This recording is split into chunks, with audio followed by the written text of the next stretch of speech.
first drop set up for an amazing roller coaster. Some people look forward to dropping from the tallest point of the ride, but others are afraid of the feeling. Sometimes they might even be the best element on the entire ride. Regardless of size or speed, I'll be looking at my favorite drops in terms of how much they blew me away on my rides. I'll be looking at some of my favorite roller coaster drops in America. There's so many great drops out there, so picking a few is a challenge.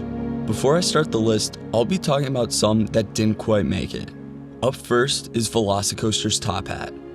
Since it's not really a first drop, it didn't quite make the list. However, it offers amazing airtime in the back row. You get yanked because of those long trains, and those magnetic fins at the top really help fuel that strong sensation. With the minimal restraints, you'll be getting a lot of out-of-your-seat airtime on the descent. Likewise, this applies to full throttle, with a very similar sensation. Also, some of Aerodynamics coasters have phenomenal drops. Excalibur is one many people would say, and I can't agree more. But my pick for my favorite is Demon at Six Flags Great America. The back row has a kink in it that ejects you from the seat, similar to another on this list, just at a much smaller scale. One that didn't make the list that I think easily could have is a B&M Giga down in the Carolinas. I still have yet to ride it. Starting the list is Millennium Force at Cedar Point. This drop is massive, and in the back row, you feel like you're falling forever.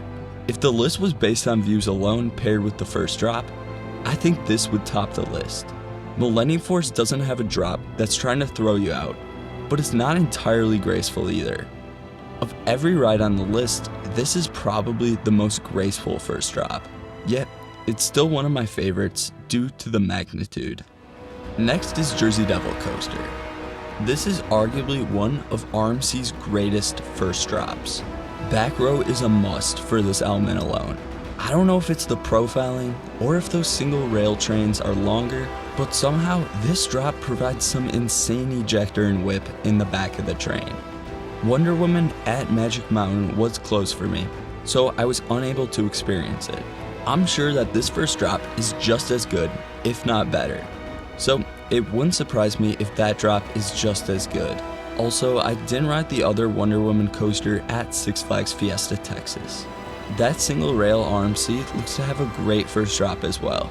There's shorter trains on that ride, yet you seem to take it with much more speed, so it may be up there with Jersey Devil's drop.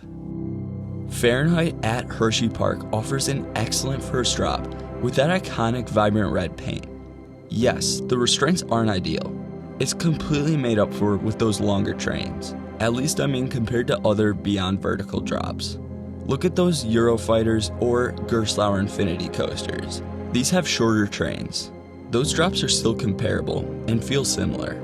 The profiling for Beyond Vertical drops are crazy. Fahrenheit for me takes the top spot. You take it with higher speeds and longer trains. 97 degrees is crazy for only being 121 feet tall. Six Flags Great America killed it with Goliath. For me, RMC's best straight drop is Goliath. 180 feet, and this thing dominates over the pathways.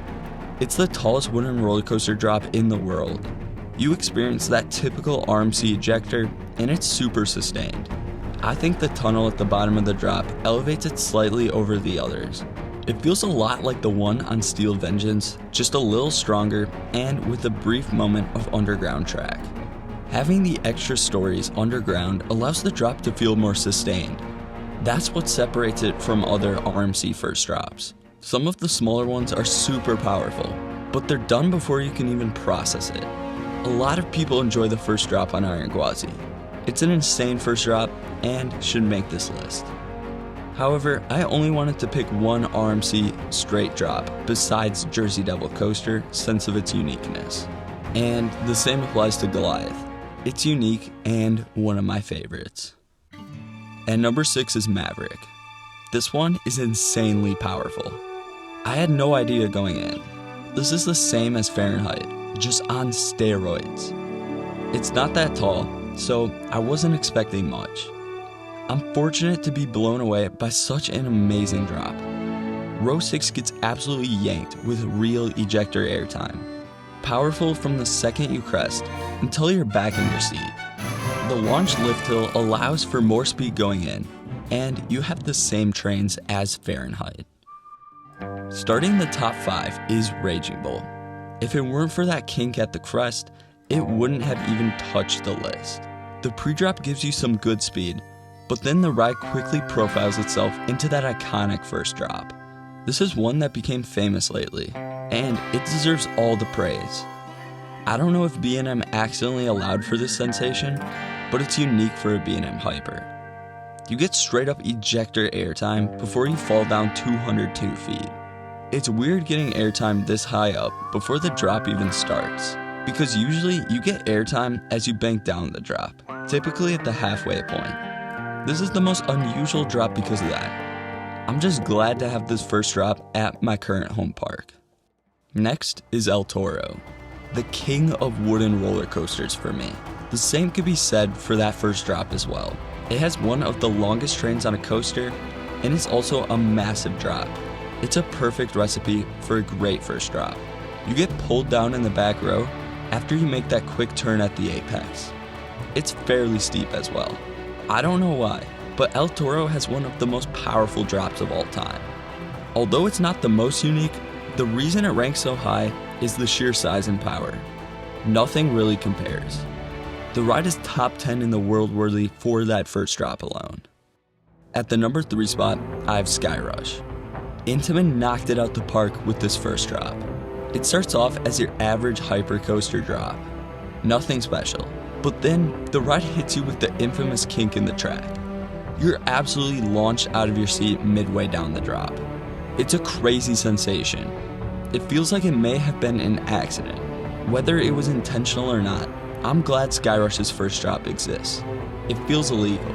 If you're not riding this in the back row on that wing seat, you're just not riding Sky Rush right.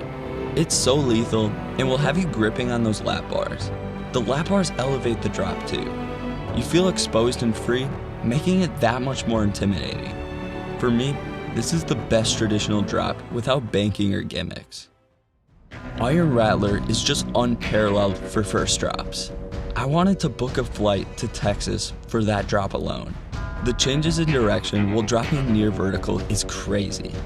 Plus, to add to that, you have the terrain usage with the quarry walls. This is one of the best first drops out there. The Gerstlauer trains are comfortable as well, so airtime will not hurt you like those traditional RMC lap bars. Going in, I expected it to be one of the best first drops in the world, and those expectations were on par with what I thought. I wish more rides could have first drops exactly like this, but maybe that's what makes Iron Rattler's drop so unique. It's basically your typical RMC powerful drop, but with the added laterals. So it's that much more epic. For me, the greatest drop of all time is X2. This drop sold me. The second it hit, I knew I was in for that amazing roller coaster that I would hype up. X2 doesn't have a drop with any airtime, so it's completely different from any ride on this list. What makes it amazing is the fact you take this drop while facing it straight down before flipping on your head. On paper, this sounds impossible, and it feels just as bizarre as it sounds. A trip to California is needed for this first drop alone. Let me know your favorite first drop in the comments below. There's so many amazing ones, and some I've yet to experience. But here's my ranking of my favorites as of 2024. Thank you so much for watching.